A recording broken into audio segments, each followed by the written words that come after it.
주님께서 여러분과 함께 요한이 전한 거룩한 복음입니다. 한번 받으시옵소서. 그때 예수님께서 제자들에게 말씀하셨다. 너희 마음이 산란해지는 일이 없도록 하여라. 하느님을 믿고 또 나를 믿어라. 내 아버지 집에는 거처할 곳이 많다. 그렇지 않으면 내가 너희를 위하여 자리를 마련하러 간다고 말하였겠느냐?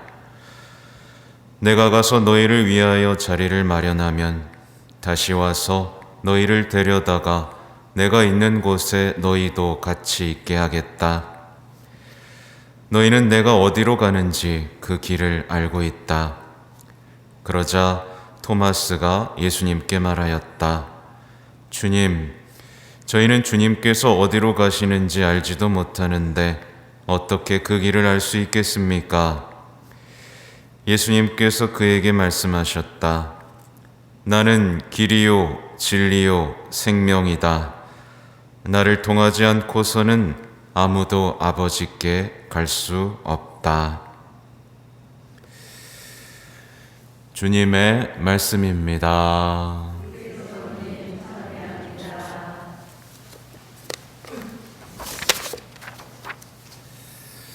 전미예수님,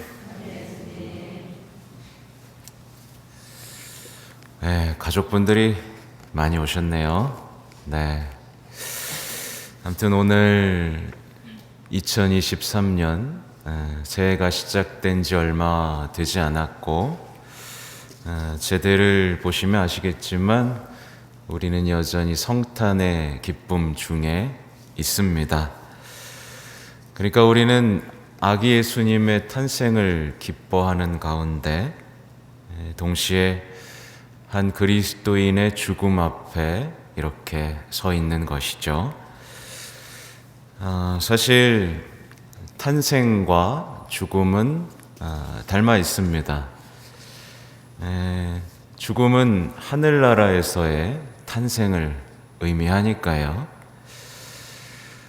예수님의 탄생이 고요한 밤, 거룩한 밤에 빛이 되어서 우리에게 위로를 주었다면 한 그리스도인의 죽음 역시 우리의 어두웠던 삶, 우울하고 의미 없던 삶에도 충분히 빛이 될 수 있습니다. 부디 우리 교우분들, 특별히 유족분들에게 우리 안나 자매님의 죽음이 빛이 되기를 바랍니다. 사실 우리는요, 사랑하기 위해 태어났고 사랑하신 분과 만나기 위해서 하늘에서 태어나죠. 그래서 오늘은 슬픈 날이기도 하지만 대단히 기쁜 날입니다.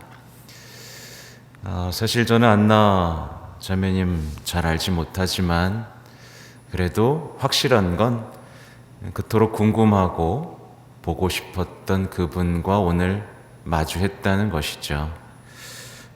어떻게 보면 정말 축하해야 될 날이기도 한 겁니다. 그런데 어떤 그리스도인이 만약에 세상에 사는 동안 예수님을 찾는 일을 게을리했다면,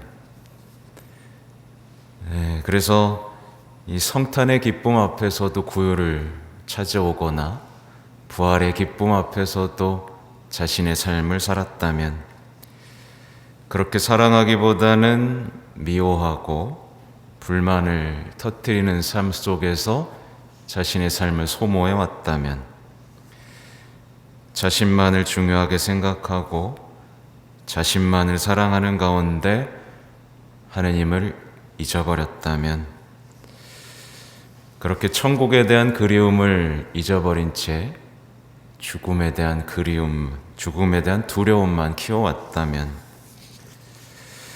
어떨까요? 특별히 이 구유 앞에서 우리 자매님 오늘 마지막 구유 경배네요.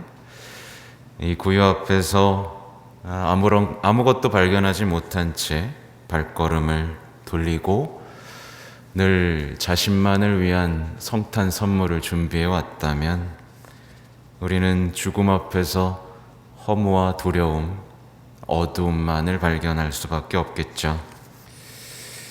아무튼 오늘 우리는 함께 지냈던 우리 그리스도인 안나 자매님이 아기 예수님이 보잘것없는 구유에 누워있는 것처럼 같은 모습으로 아무것도 지니지 못한 채 보잘것없는 나무관 아래 누워있음을 봅니다.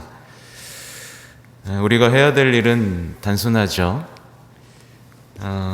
예수님을 포대기로 감싸 안았던 성모님처럼 우리 자매를 우리의 기도와 말씀으로 감싸 안아서 이제 어머니이신 성모님께 모셔다 드려야 됩니다. 여러분의 할 일이 많아요. 여러분의 기도 대단히 중요합니다. 특별히 다시 한번 회개하고 하느님께 나아가는 상태에서의 기도가 중요합니다. 아기 예수님 곁에서 성모님과 성요셉이 필요했던 것처럼 한 인간의 죽음, 한 인간이 천국에서 탄생하기 위해서는 성모님과 성요셉의 도움이 간절히 필요합니다. 그러니 이 자리에서 우리 자매님 죄송한 것도 많고 그렇죠? 잘해드리지 못한 것도 많을 겁니다. 용서를 청하고 또 특별히 성요셉과 성모님께 전구하는 시간 가지시면 좋겠고요. 부디 우리 자매님이 하느님의 자비 안에서 예수님의 자비 안에서 하늘나라에서 기쁘게 태어날 수 있기를 기도합니다. 아무튼 여기 계신 모든 분들이 사람이 되신 하느님 앞에서 다시 한번 태어나고 죽음을 준비하는 오늘이 되시면 좋겠습니다. 아멘.